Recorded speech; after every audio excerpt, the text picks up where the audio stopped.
Посмотрите, какая у нас интересная получилась консистенция. Даже и не скажешь, что здесь нет ни желатина, ни агар-агара.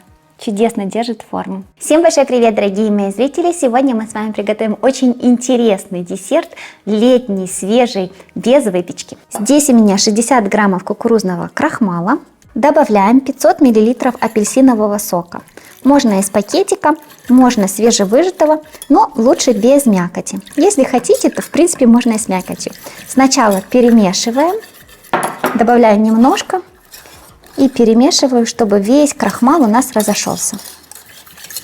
Смотрите, весь крахмал смешался, и обязательно убедитесь, что по краям нет у нас крахмала, что все хорошо перемешалось. Вливаем оставшийся апельсиновый сок. Если у вас кислый апельсиновый сок, то добавьте сахар по вкусу. Я добавлю 1 столовую ложку. Ставим на огонь и начинаем заваривать как заварной крем. На медленном огне, постоянно помешивая до загустения и кипения. Посмотрите, когда масса уже у нас начала густеть, я перемешиваю интенсивно венчиком. И теперь провариваем после закипания 30-60 секунд, чтобы крахмал заварился. Убираем крем с краев, потому что я хочу, чтобы у меня он и застыл в этой форме. Вы можете переложить его быстро в другую форму. Сверху тоже немножко выравниваем поверхность и оставляем до полного застывания. То есть сначала нам нужно, чтобы он охладился при комнатной температуре, и тогда можно поставить где-то на час-два в холодильник, чтобы он стабилизировался. Или вы можете взять абсолютно любую формочку, можно стеклянную, и туда переложить наш апельсиновый крем, тоже его хорошенько разровнять. Я накрыла пищевой пленкой, чтобы не заветривалась и не трескалась поверхность. Посмотрите, он очень хорошо отходит от стенок, когда уже охладился полностью. И теперь достаем из формы. Посмотрите, десерт отлично держит форму.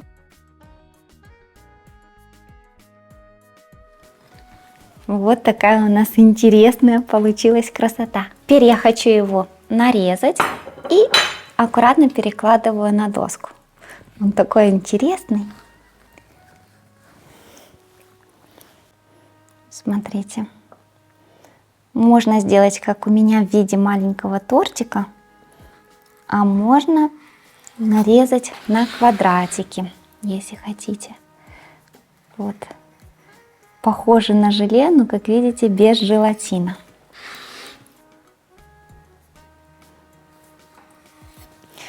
Каждый кусочек можно обвалять в кокосовой стружке, если хотите, а можно оставить так.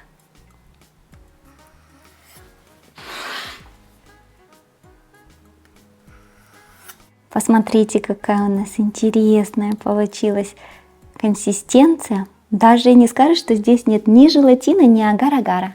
Чудесно держит форму.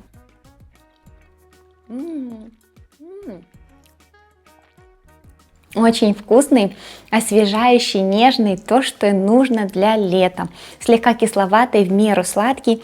Вот такой вот интересный десерт. Как я и говорила, вы можете обвалять его кокосовой стружкой, тогда у него еще будут такие пушистые белые края. Это идеальный десерт для лета, такой простой и освежающий, очень вкусный. Я же с вами прощаюсь, всем пока, до новых вкусных рецептов.